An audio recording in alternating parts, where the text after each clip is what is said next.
नमस्कार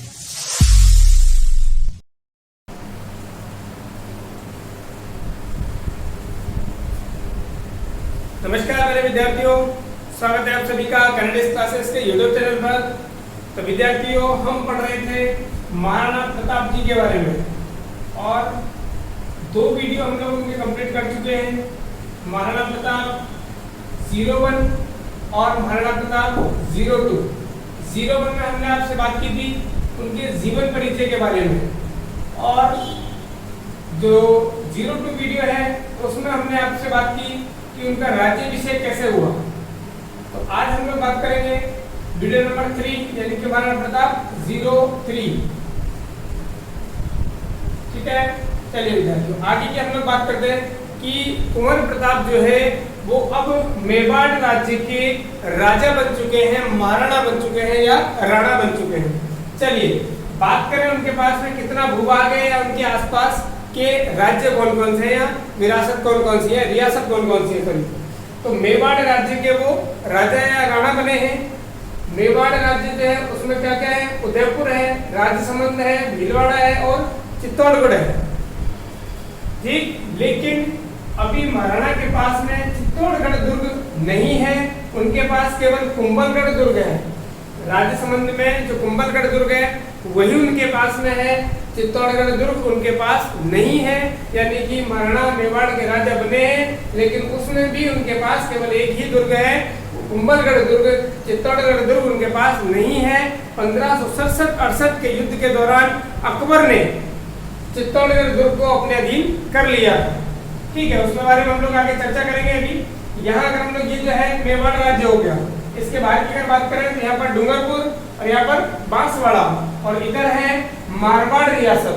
इधर कौन है, मारवाड़ राज्य है। और मारवाड़ जो राज्य है इसके शासक या राजा कौन है, तो इसके महाराजा हैं चंद्रसेन राठौड़। चंद्रसेन राठौड़ जी इसके महाराजा हैं, इसके मारवाड़ रियासत के कुंवर प्रताप के समय में, जो कि लगातार दिल्ली के शासक अकबर से पंगे ले रहे हैं, यानी कि उनसे लगातार युद्ध कर रहे हैं। अच्छा देखिए, भीलवाड़ा के ऊपर की अगर बात करें हम लोग, यहाँ पे अजमेर और इधर टोंक, उसके ऊपर कौन है, जयपुर आएगा। और फिर जैसे ही अपनी राजस्थान की सीमा समाप्त होगी तो ऊपर हरियाणा और नीचे उत्तर प्रदेश। हरियाणा और उत्तर प्रदेश के बीच में कौन है, दिल्ली है। और दिल्ली का शासक अभी कौन है, तो आपको याद होगा कि अकबर जो है वो दिल्ली का शासक है। यानी कि कुंवर प्रताप जब मेवाड़ के राजा बने हैं उस समय दिल्ली की गद्दी पर या दिल्ली की गद्दी पर कौन मुगल शासक है, अकबर विराजमान है। और अकबर के बारे में आपको पता है कि अकबर संपूर्ण हिंदुस्तान के ऊपर अपना आधिपत्य चाहता है, यानी कि पूरे हिंदुस्तान जो है उसको अपनी स्वाधीनता में लेना चाहता है।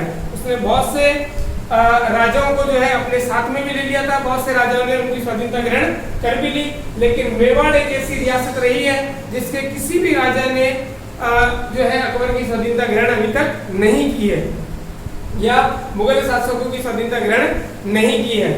अकबर ने 1567-68 में मेवाड़ पर आक्रमण किया था, जिसके दौरान चित्तौड़गढ़ दुर्ग चला गया।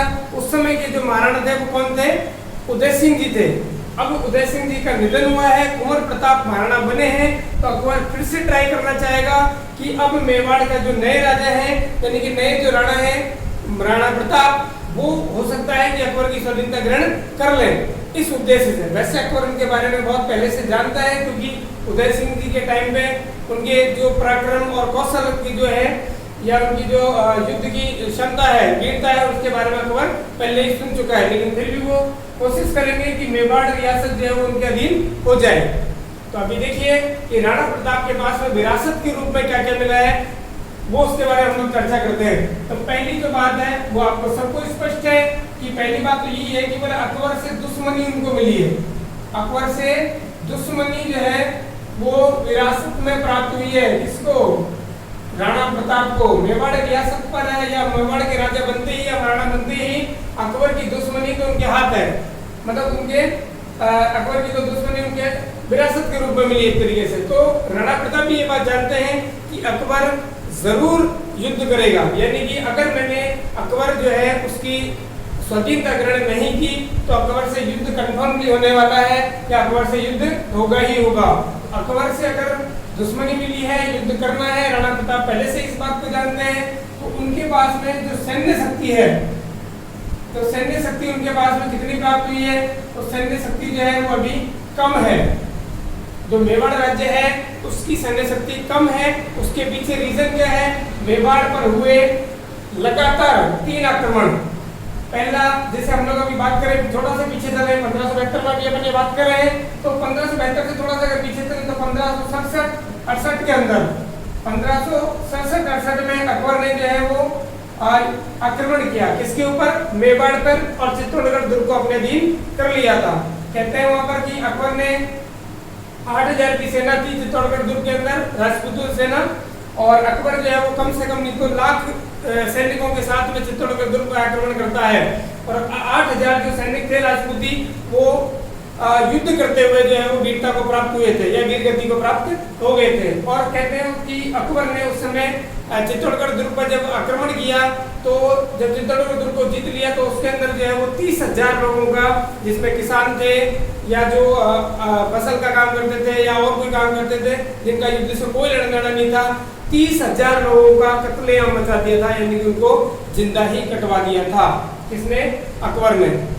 चित्तौड़गढ़ 1567-68 में तो सैन्य शक्ति यहाँ से अपनी जो है वो कम हुई। थोड़ा सा अगर हम लोग और पीछे चले तो 1535 में मेवाड़ के शासक कौन थे, मेवाड़ के शासक थे उस समय विक्रमादित्य। मेवाड़ के शासक या राजा या राणा कौन थे, विक्रमादित्य, जो कि थोड़े से मौसमी वाले आदमी थे, वो ज्यादा ध्यान उसकी रक्षा पर नहीं देते थे। तो विक्रमादित्य जो राजा हैं या राणा है, इनके समय में गुजरात के जो पठान थे, गुजरात के पठान बहादुर शाह जो है वो आक्रमण करते हैं किसके ऊपर, मेवाड़ पर। और दिल्ली की उस समय जो है वो गद्दी पर कौन थे, हुमायूं थे। तो कहते हैं उस समय जो है वो युद्ध हुआ, तो वहां पर जो है वो कि सैन्य शक्ति जो है वो कमजोर हुई, यानी कि वहां पर भी युद्ध लड़ा। देखो रिसेंटली बहुत जल्दी युद्ध हो रहे हैं, तो वहां पर सैन्य शक्ति क्या हो रही है, कम हो रही है। कहते हैं कि इस युद्ध के दौरान 1535 के अंदर जो है वो, जैसे मैंने कहा 1567-68 के अंदर जो है वो चित्तौड़ का तीसरा साका हुआ था। चित्तौड़ का तीसरा साका कब हुआ था, आपसे पूछा जाए तो 1567-68 में, और वहीं 1535 के अंदर जो है वो द्वितीय साका हुआ था।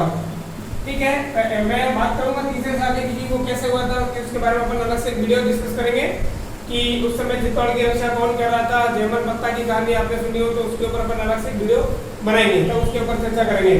द्वितीय जो शाखा है, द्वितीय शाखा हुआ है कब, तो द्वितीय शाखा हुआ आपका पूछा जाए आपसे तो 1535 के समय में। अच्छा, तीसरा शाखा किसके नेतृत्व में हुआ था, तो आपसे अगर पूछा तीसरा शाखा तो ये फूल कंवर के नेतृत्व में हुआ था। और वहीं अगर दूसरे शाखा की बात की जाए तो ये राजमाता करमवती के नेतृत्व में हुआ था।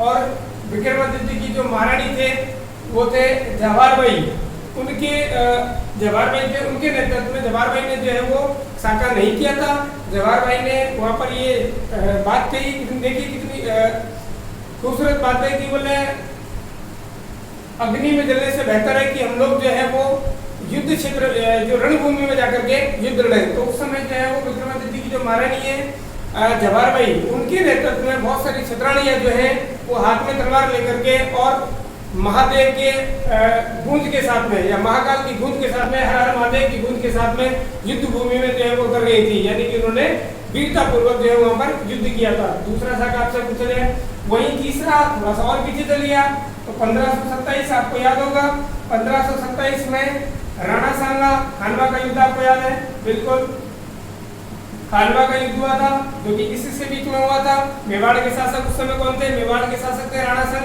राणा सांगा, और किसके बीच में हुआ था, बाबर के बीच में हुआ था। तो देखिए लगातार ही आप यहाँ देखोगे तो लगभग 50 साल के अंदर लगभग हम लोग बात करें तो 50 साल यहाँ पर है, 27 और 72, तो इसमें 3 आक्रमण जो है वो मेवाड़ के ऊपर हो चुके हैं। और तीनों आक्रमण के अंदर जो है वो सैन्य शक्ति बहुत तरीके से जो है वो क्या हुई है, सैन्य शक्ति की क्षति हुई है। तो इसमें कोई संदेह नहीं है कि ये भी सैन्य शक्ति महाराणा की क्या है, महाराणा के पास जो सैन्य शक्ति है वो कम है। तो यहाँ महाराणा अभी युद्ध अकबर से नहीं चाहेंगे और अकबर से युद्ध जो है वो आगे बढ़ाना चाहेंगे, ताकि उनको कुछ समय मिल जाए और उस समय में वो सैन्य शक्ति को क्या कर सके, डेवलप कर सके या सैन्य शक्ति बढ़ा सके, हथियारों को बढ़ा सके या युद्ध की तैयारी कर सके। ये महाराणा प्रताप को जो है वो किसके रूप में प्राप्त हुआ है, विरासत के रूप में एक तरीके से प्राप्त हुआ है कि उनके पास उनको अकबर से दुश्मनी मिली है, चित्तौड़गढ़ दुर्ग उनके पास में है नहीं और सैन्य शक्ति उनके पास में क्या है भी कम है। अब अकबर ने, और मैं जैसे कि हमने पहले भी कहा कि अभी हम बात कर रहे हैं कि अकबर बिल्कुल चाहेगा कि अब एक प्रस्ताव भेजा जाए कि महाराणा प्रताप जो है वो अकबर की स्वाधीनता ग्रहण कर लें। तो अकबर ने ज्यादा कोई समय नहीं दिया और 6 माह के अंदर ही यानी कि हम बात करें कि 1572 के अंदर ही,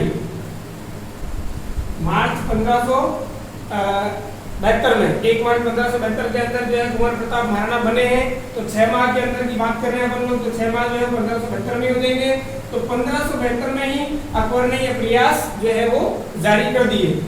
अकबर ने 1572 में ही पहला शांति दूत के रूप में किसको भेजा, जलाल खान। तो उसके बारे में हम लोग अभी चर्चा करेंगे।